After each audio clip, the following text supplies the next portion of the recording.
श्री शिवाय नमस्तुभ्यम दोस्तों, हर हर महादेव। आज का दिन बहुत ही विशेष, बहुत ही खास महत्व रखता है दोस्तों। आज के दिन कार्तिक मास का गुरुवार भी है, जो कि विशेष ही गुरुवार है, और आज के दिन छठ पूजा का भी विशेष पर्व पड़ रहा है। तो दोस्तों, पूज्य गुरुदेव पंडित प्रदीप मिश्रा जी की कथा से सुन करके, समझ करके मैं आपके लिए 4 उपाय लेकर के आई हूँ, जो कि बहुत ही सुंदर और अचूक उपाय है। आपको सबसे पहले मैं उपाय बताऊंगी कि हरिहर महादेव का, जो कि अगर आपके यहाँ धन संपदा की कमी है, लक्ष्मी नहीं आ रही है, व्यापार नहीं चल रहा है, कर्ज बहुत बढ़ रहा है, तो आपको कार्तिक मास में गुरुवार का दिन तो पड़ ही रहा है, छठ पूजा भी पड़ रही है, तो आपको ये उपाय जरूर करना चाहिए। आपको शाम को भी कर सकते हैं, ऐसी कोई दिक्कत वाली बात नहीं है कि आप शाम को नहीं कर सकते, ये उपाय कभी भी कर लीजिए। आपको क्या करना है, सिर्फ और सिर्फ आपको 1 चुटकी हल्दी लेनी है। कितनी लेनी है दोस्तों? 1 चुटकी।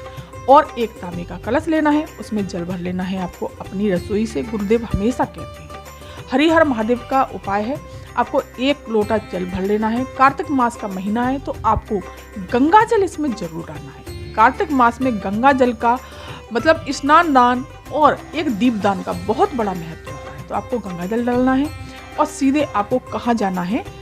आंवले के वृक्ष के नीचे। पूज्य गुरुदेव ने कहा है कि कार्तिक मास में 2 वृक्षों का बहुत ही बड़ा महत्व होता है, एक तो आंवले के वृक्ष का और एक तुलसी के वृक्ष का। इनके नीचे हम दीपक लगाते हैं या कोई भी उपाय करते हैं, तो उससे हमें बहुत सारा पुण्य मिलता है और जो भी आपकी कामना होती है वो जरूर पूरी होती है। आपको क्या करना है, वहां पर पहुंच करके, वैसे तो आप किधर भी मुख करके खड़े हो जाइए, लेकिन इस उपाय में आपको सिर्फ और सिर्फ पूर्व दिशा की तरफ मुख करके खड़े होना है। किधर खड़े होना है दोस्तों? पूर्व दिशा की तरफ। अब खड़े हो गए, वहीं पर आपको बैठ जाना है। हरिहर महादेव का नाम स्मरण करना है, भोलेनाथ का नाम लेना है, भगवान हरि विष्णु का नाम लेना है। इस तरह से नाम लेकर के 1 चुटकी हल्दी आंवले के वृक्ष की जड़ में आपको समर्पित करनी है, हरिहर महादेव के नाम से। कौन से महादेव दोस्तों? हरिहर महादेव। अब समर्पित कर दिया, उसी जड़ के ऊपर आपको जो हल्दी आपने समर्पित की है, उसी जड़ के ऊपर आपको जो जल का पात्र भर के लेकर के ले गए हैं, उसको आपको हरिहर महादेव के नाम से समर्पित कर देना है दोस्तों। फिर आपको प्रणाम करना है, पैर छूने हैं, जो भी आपकी समस्या है, धन से जुड़ी हुई काम, प्रणाम करना है और सीधे घर चले आना है दोस्तों। इस उपाय को आप कभी भी कर सकते हैं, सुबह से लेकर के शाम तक। कार्तिक मास का उपाय है दोस्तों, वैसे गुरुवार का दिन पड़ रहा है तो बहुत ही विशेष है, आज कर लीजिए तो बहुत ही अच्छा है। अब चलिए दोस्तों, जानते हैं दूसरा उपाय। दोस्तों, आप सभी को तो पता है कि हर घर में कोई ना कोई बीमारी बनी हुई है, और वो बीमारी हमारा पीछा ही नहीं छोड़ रही, बहुत कष्ट झेलने पड़ रहे हैं उस बीमारी को लेकर के। तो आपको मात्र 3 दिन लगातार ये उपाय करना है। आज छठी है, कल सप्तमी, परसों अष्टमी। 3 दिन तक आपको ये उपाय जरूर ही जरूर करना चाहिए। ये उपाय है रात्रि के 9:15 बजे, मतलब 9:15 पर ठीक ये उपाय होना है। आपको क्या करना है, आंवला, आप तो जानते ही हैं कि आंवले का कार्तिक मास में बहुत बड़ा महत्व है। पूज्य गुरुदेव ने बहुत ही सुंदर सा उपाय बताया है बीमारी के लिए, कि आपको क्या करना, आंवला ले लेना है। कच्चा आंवला कहीं से मिल जाता है तो ले लीजिए, अगर वो भी नहीं मिलता तो आंवले की पत्ती मिल जाए, पत्ती ले लीजिए, 2-4 पत्ती हों। पत्ती भी नहीं मिलती तो आपको आंवले की डंडी ले लेनी है। लेकिन एक बात का विशेष ध्यान रखिएगा कि दुकान पर जाकर के कहीं ऐसा मत करिएगा कि आंवले का पाउडर ले आए। आंवले का पाउडर, क्योंकि उसमें केमिकल मिला हुआ होता है, तो भोलेनाथ की शिवलिंग पर हमें केमिकल से युक्त चीज को नहीं समर्पित करना चाहिए। हम तो खुद ही केमिकल खा रहे हैं, भगवान को भी केमिकल समर्पित करें तो वो हमें क्या प्रदान करेंगे? तो आपको, वैसे इन दिनों आंवला बहुत इजीली मिल जाता है, सर्दियों का टाइम है, इन दिनों आंवला हर जगह मिल जाता है। आपको एक आंवला ले लेना है, उस आंवले को आपको 1 तांबे का कलश भरना है। ये आपको अपने घर पर ही उपाय करना है। 1 तांबे का कलश ले लीजिए, उसमें जल भर लेना है, उसमें थोड़ा सा गंगा जल डाल लेना है, और वो आंवले का टुकड़ा, आंवले की पत्ती या आंवले की डंडी उसी कलश के अंदर आपको डाल लेनी है। उस व्यक्ति का नाम और गोत्र बोलना है, जो व्यक्ति रोगीला है, बहुत परेशान है और वो ठीक ही नहीं हो रहा है, दवाइयाँ उसको लग नहीं रही हैं। कर लिया।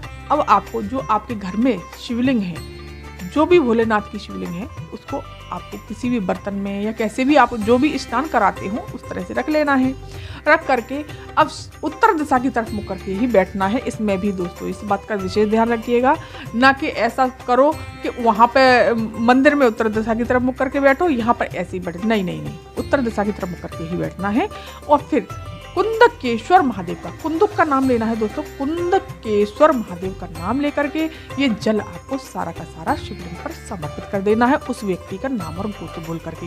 ये लगातार 3 दिन करना है, लेकिन ध्यान रखना है 9:15 पर। अब आप ये सोचेंगे कि 9:15 पर कभी कभी 1-2 मिनट इधर उधर होता है, ऐसा कोई वो नहीं है कि 1-2 मिनट इधर उधर हो जाए तो कोई दिक्कत वाली बात नहीं है, लेकिन 9:15 का एक गुरुजी ने वो क्रम बताया है कि यही टाइम होना चाहिए। थोड़ा सा 1-2 मिनट इधर उधर हो जाए तो कोई दिक्कत वाली बात नहीं है। इस तरह से कर लीजिए, बहुत ही सुंदर उपाय है, कैसी भी रोग बीमारी होगी वो जरूर दूर होगी। अब चलिए दोस्तों जान लेते हैं तीसरा उपाय। तीसरा उपाय है, अगर आपका व्यापार नहीं चल रहा है, कर्जा बहुत बढ़ गया है, इतनी परेशानी झेलनी पड़ रही है कर्जे को लेकर के कि बहुत समस्या आ गई है और धन आ नहीं रहा है, परिवार में बहुत सारी दिक्कतें चल रही हैं, तो आपको पीपल के पत्ते पर श्री लिखने वाला उपाय आपको जरूर ही जरूर करना चाहिए, बद्रीनाथ भगवान का नाम लेकर। आपको क्या करना है, एक पीपल का पत्ता ले लेना है। पीपल का पत्ता ले लिया आपने, लेकिन पीपल का पत्ता साफ सुथरा कटा फटा नहीं होना चाहिए, ले लिया। फिर आपको लेना है सिंदूर, सिंदूर ले लीजिए, रोली ले लीजिए, लेकिन लाल चंदन नहीं लेना है। सिंदूर ले लिया। अब आपको उस पीपल के पत्ते पर अपनी छोटी उंगली के पास वाली उंगली सीधे हाथ से आपको श्री लिखना है। पीपल में 33 कोटि के देवी देवता विराजमान होते हैं, भगवान विष्णु भी, माता लक्ष्मी भी, और श्री लिखते हैं तो माता लक्ष्मी का नाम तो हो ही गया, तो श्री लिख दिया आपने।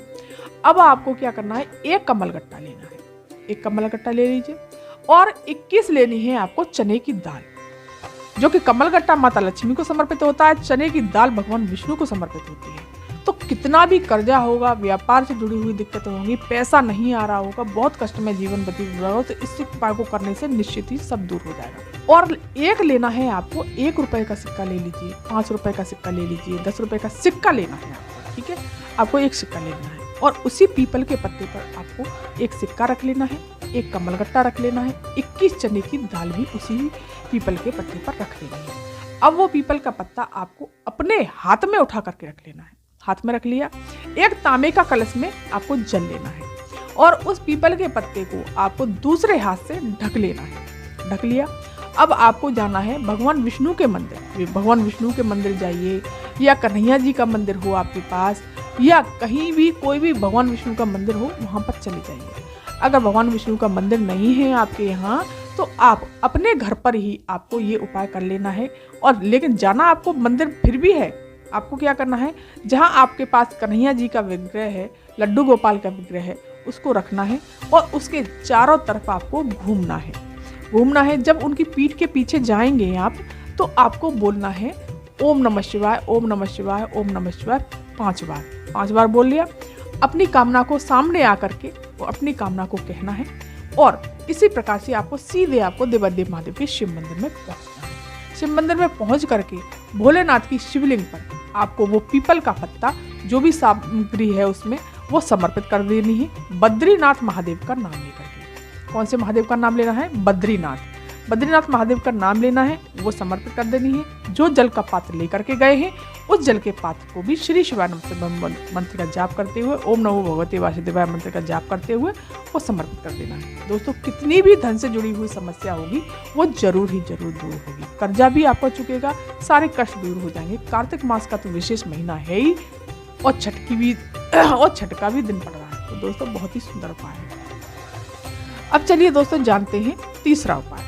तीसरा उपाय है कि अगर आपके घर में कोई नज़र लग गई है, आपके घर को, आपको ऐसा लगता है कि मेरे घर परिवार वालों को नज़र लग गई है, किसी भी कार्य में उन्नति नहीं हो रही है, या आपको ऐसा लगता है कि मेरे घर में कोई टोना कर रहा है, टोटका कर रहा है, या कोई भी कैसी भी किसी प्रकार की समस्या है, साफ तौर पर बता दूं कि आपको ऐसा लगता है कि मेरे घर में कोई नेगेटिव एनर्जी है, तो आपको क्या करना है, थोड़े से काले तिल लेने हैं, ले लिए काले तिल।